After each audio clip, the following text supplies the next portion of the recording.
आज आपण इरुपगोटा या गावामध्ये आलेलो आहोत। या गावामध्ये 2 वर्षापासून राष्ट्रीय मानवाधिकारचे प्रदेशाध्यक्ष आदरणीय प्रणय भाऊ खुने या ठिकाणी आलेले आहे। ह्या गावात इलेक्ट्रिक संबंधाने काही विषय आहेत। गावकऱ्यांनी त्यांना ह्या समस्या सांगलेल्या आहेत, तरी या गावातील लोकांना विद्युत सोय मिळावी याकरिता मानवाधिकार संघटनेचे प्रदेशाध्यक्ष आदरणीय प्रणय भाऊ हे आपले गावकऱ्यांना मार्गदर्शन करतील आणि कर्मचाऱ्यांना सुद्धा निर्देश देतील। एटापल्ली हा या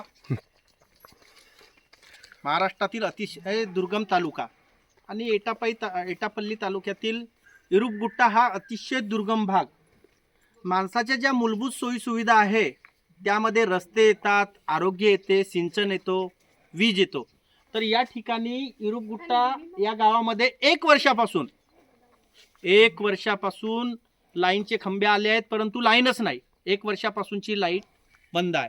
माझी प्रशासनाला विनंती आहे की 1 वर्षापासून सदर गावाला लाईनची व्यवस्था नाही आणि या गावाला कनेक्टिव्हिटी रस्ताच नाही, म्हणजे रस्ता सुद्धा या गावाला झाला पाहिजे आणि लाईन सुद्धा झाली पाहिजे। तर आमची प्रशासनाला विनंती आहे का या गावाला माणसाच्या ज्या मूलभूत सोयी सुविधा आहे, अन्न, वस्त्र, निवारा, रस्ते, सिंचन, आरोग्य, त्याचप्रमाणे इथली लाईन सुद्धा लवकरात लवकर चालू करण्यात यावी आणि इथं रस्ता सुद्धा होण्यात यावा। आमची राष्ट्रीय मानवाधिकार संघटनेच्या वतीने या गावकऱ्यांच्या वतीने हे शासनाला विनंती आहे की इथं लाईनची व्यवस्था लवकरात लवकर शासनाने करावी आणि रस्त्याची व्यवस्था।